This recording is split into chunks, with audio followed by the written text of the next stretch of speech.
யோகிராம் சுரத்குமார், ஜெயகுரு ராயா. யோகியுடன் கொஞ்ச தூரம். இதன் ஆசிரியர் எஸ். பார்த்தசாரதி அவர்கள். இந்த பயணத்தில் இன்று நாம் பார்க்க இருப்பது பக்தர்கள் காத்திருக்க முடியும். யோகி சன்னதி தெரு வீட்டின் வராண்டாவில் அமர்ந்து கொண்டிருந்தார். அவர் முன்னேயும் பக்கவாட்டிலும் நிறைய பக்தர்கள். வெளியே யோகியின் தரிசனத்துக்காக பல நூறு நண்பர்கள் அண்ணாமலையார் ராஜகோபுரம் வரை நீண்ட வரிசையில் வெளியில் நின்று கொண்டிருந்தார்கள். வாசல் கதவருகே சசி, யோகியின் உதவியாளர், நின்று கொண்டு ஒவ்வொரு பக்தராக யோகியுடன் அனுப்பி கொண்டிருந்தார்.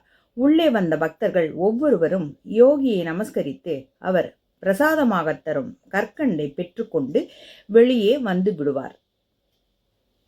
யோகி உள்ளே வரும் ஒவ்வொருவருக்கும் ஒரு சிறு துண்டு கல்கண்டை பிரசாதமாக கொடுத்து கொண்டே வந்தார். ஒரு சில பக்தரிடம் மட்டும் அவர்களின் பெயரை கேட்டு தெரிந்து கொண்டார்.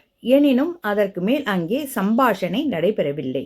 பக்தர்கள் விடாது வந்து கொண்டே இருந்தார்கள். யோகியை சுற்றி அமர்ந்திருந்தவர்கள் யோகியின் நாமத்தை உரக்க பாடிக் கொண்டிருந்தார்கள். அப்பொழுது ஒரு போலீஸ் கான்ஸ்டபிள் சசியிடம் வந்து ஏதோ சொல்லிவிட்டு வாயில் கதவுக்கு வெளியே காத்து கொண்டிருந்தார்.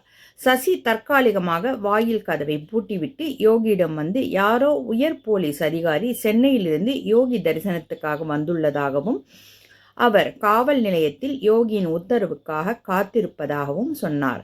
யோகி சில கணங்கள் மௌனமாக இருந்துவிட்டு பின்னர் சசியிடம் அந்த உயர் போலீஸ் அதிகாரியை வரச் சொல்லலாம் என கூறினார். காத்திருந்த போலீஸ் கான்ஸ்டபிளிடம் சசி அதை தெரிவித்தார். அடுத்த 10 நிமிடங்களில் சன்னதி தெரு வீட்டில் ஒரே போலீஸ் சந்தடியாகி விட்டது.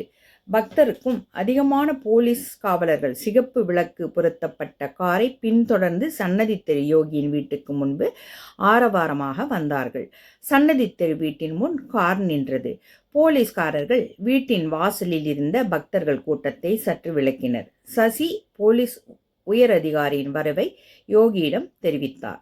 யோகி எழுந்து அந்த அதிகாரியின் கையை பிடித்து உள்ளே அழைத்து வந்தார். அதிகாரியின் மனைவி மற்றும் அவர்களோடு வந்த மேலும் இருவரை சசி உள்ளே அழைத்து வந்தார். ஏற்கனவே மிகவும் நெரிசலாக அங்கே அமர்ந்திருந்த பக்தர்களை போலீஸ் உயர் அதிகாரியும் அவர் உடன் வந்தவர்களும் அமர்வதற்காக யோகி இடம் அளிக்கச் செய்தார். வாசல் கதவு சாத்தப்பட்டது. கடுமையான வெயிலில் பக்தர்கள் வரிசையில் காத்திருந்தனர். போலீஸ் உயர் அதிகாரியை யோகி தன்னருகே அமர்த்தி கொண்டார். அவரது பெயர், அவரோடு வந்தவர்களின் பெயர்கள் அனைத்தையும் யோகி கேட்டு அறிந்து கொண்டார். போலீஸ் உயர் அதிகாரி ஒரு கூடை பழங்களை யோகிக்கு காணிக்கையாக சமர்ப்பித்தார். யோகி பழக்கூடையின் மீது கையை வைத்து ஆசீர்வதித்து அக்கூடையை அவர்களுக்கே பிரசாதமாக வழங்கி அதை உடனடியாக வெளியில் நின்றிருந்த காரில் வைக்கச் சொன்னார். ஏதேனும் சொல்ல வேண்டுமா? யோகி போலீஸ் அதிகாரியிடம் கேட்டார். தங்களின் ஆசீர்வாதம்தான் வேண்டும் சுவாமி. தங்கள் தரிசனம் கிடைத்து எனக்கு மிகப்பெரிய பாக்கியம் என அவர் சொல்லிக் கொண்டிருந்தார். தனது திருவண்ணாமலை விஜயத்தை பற்றியும் அண்ணாமலையாரின் தரிசனத்தை பற்றியும் தான் கிரிவலம் வந்ததை பற்றியும் விவரமாக கூறினார். தான் பதவி உயர்வுக்காக காத்திருப்பதாகவும் யோகியின் அருள் வேண்டும் எனவும் கைகூப்பி வேண்டினார். யோகி தந்தை ஆசீர்வதிப்பதாக கூறினார். சுமார் அரை மணி நேரம் கழித்து யோகி போலீஸ் உயர் அதிகாரியிடம் அவருடன் வந்தவர்களையும் வெளியே கார் வரை சென்று வழியனுப்பி வைத்துவிட்டு பின் உள்ளே வந்து தன் ஆசனத்தில் அமர்ந்து கொண்டார். சசியிடம் பக்தர்களை மீண்டும் உள்ளே அனுப்புமாறு சைகை காட்ட சசி மீண்டும் ஒவ்வொரு பக்தராக உள்ளே அனுப்பி வைத்தார். சுவாமி, வெளியே வெயிலில் நீண்ட வரிசையில் பக்தர்கள் உங்களுடைய தரிசனத்துக்காக காத்து கொண்டிருக்கிறார்கள். நீங்கள் அவர்களை காக்க வைத்துவிட்டு வந்த போலீஸ் உயர் அதிகாரியிடம் வெகுநேரம் அளவலாவிக் கொண்டிருந்தீர்கள். உங்களது இந்த செயலை எங்களால் புரிந்து கொள்ள முடியவில்லை சாமி. உள்ளே அமர்ந்திருந்த ஒரு பக்தை மெதுவாக தனது ஆதங்கத்தை வெளிப்படுத்தினார். யோகி அவரை நோக்கி மென்மையாக சிரித்துவிட்டு பக்தர்களுக்கு கற்கண்டை கொடுத்த வண்ணம் இருந்தார். சற்று நேரம் மௌனமாக கழிந்தது.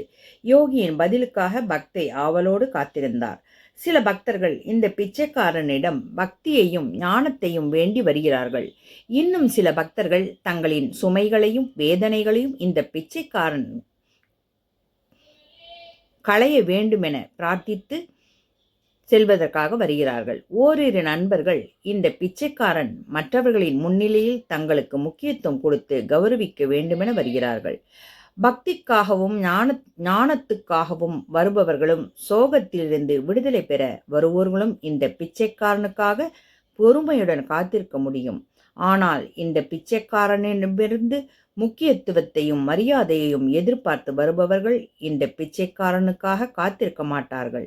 இந்த பிச்சைக்காரன் அவர்களை காத்திருக்கச் சொன்னால் அவர்கள் இவனிடம் வரப்போவதில்லை. மேலும் இந்த பிச்சைக்காரனுக்கு மரியாதையும் முக்கியத்துவமும் கொடுப்பது மிகவும் எளிது. எப்படி இருந்தாலும் இந்த பிச்சைக்காரனுக்கு அப்பாவின் வேலையை செய்ய வேண்டும், அவ்வளவுதான். அங்கிருந்தோர்க்கு